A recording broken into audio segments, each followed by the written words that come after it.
we have to have people prepared to go wherever these events are, which means we have to have a central kind of agitator training. Yep. Now, we have a built-in group of people in New York who do this. Okay. We have a built-in group of people in DC who do this. I was going to say, are they localized? We have a group of people in Vegas. We have a group of people in Colorado. We have a group of people in Minneapolis. So I'm basically Deputy Rapid Response Director for the DNC for all things Trump on the ground. This guy is Aaron Black. He works full-time for Creamer at Democracy Partners.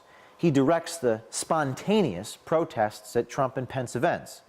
His real name is actually Aaron Minter. We don't know why he uses the name Black. Nobody's really supposed to know about me. So the Chicago protest, when they shut all that was us. It was more him than me, but none of this is supposed to come back to us because we want it coming from people. We don't want it to come from the party. Me and I did the Chicago Trump event where we shut down the light bulbs. Yeah. Zulema Rodriguez and Aaron Black are bragging about a protest last March that turned extremely violent and led the Trump campaign to cancel a huge rally. Fights broke out between protesters and Trump supporters, and 2 Chicago police officers were injured. I just had a call with the campaign and the DNC. Every day I'm Black. We met her at the Republican convention in Cleveland in July. And then we also did the Arizona one where we shut the highway down. Yeah. Ultimately, the whole endeavor is to get negative press of Trump and his supporters in local and national media. These guys have been doing their dirty tricks for some time, even before Trump won the nomination. So I probably know your work. I know you do. Everybody knows. But was the, you mean like a situation where it's sort of like remember the Iowa State Fair thing where Scott Walker grabbed the sign out of the dude's hand? And then the dude gets kind of roughed up right in front of the stage right there on camera?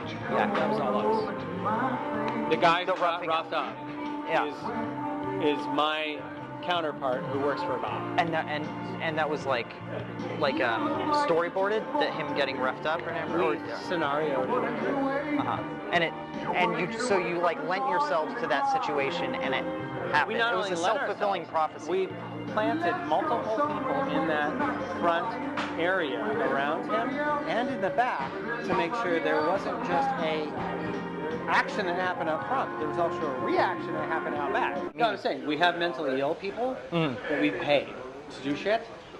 Make no mistake. Over the last 20 years, I've paid off a few homeless guys to do some crazy stuff. And I've also taken them for dinner, and I've also made sure they had a hotel and a shower, and I've put them in a program. Like, I've done that. But the reality is, a lot of, especially in our union guys, a lot of per-union guys, they'll do whatever you want. They're rock and roll. It's a very easy thing for Republicans to say, well, they're busting people in. Well, you know what? We've been busting people in to deal with you fucking asshole for 50 years, and we're not going to stop now. We're just going to find a different way to do it. So, I mean, I grew up with that idea. You know, they used to bus people out to Iowa.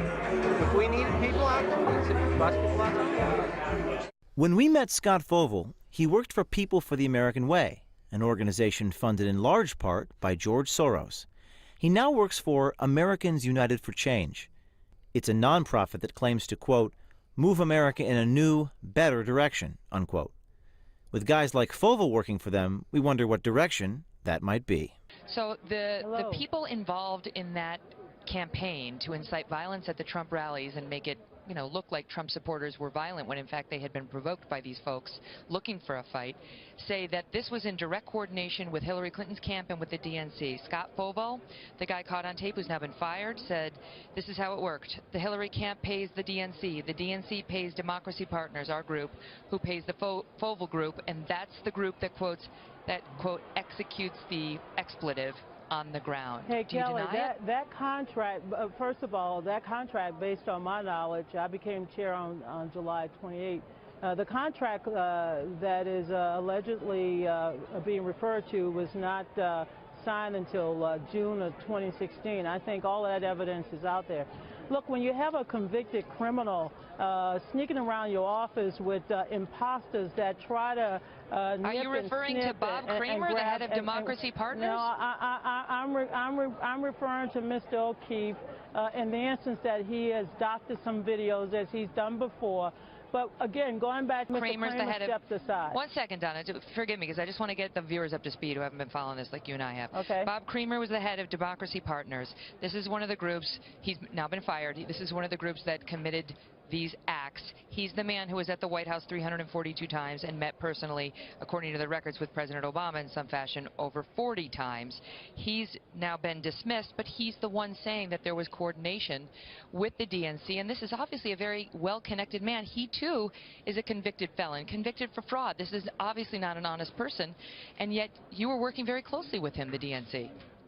Well, again, Bob Kramer, I went back to the DNC the other day when this came up after we learned that we had a trespass, a convicted criminal sneaking around our office posing as an intern. Whether the tape was obtained, let me just finish, whether the tape was obtained improperly or not, but no one so far has come out to challenge the legitimacy of these particular tapes put out by James O'Keefe and Project Veritas. In fact, they've acted on them. Absolutely. So you say that the tapes are falsified? Mr. O'Keefe enjoys falsifying records. He did it with NPR. He's done it with numerous sources. But Kelly, can I ask you, we're at a presidential debate, and Donald Trump made several ridiculous claims tonight.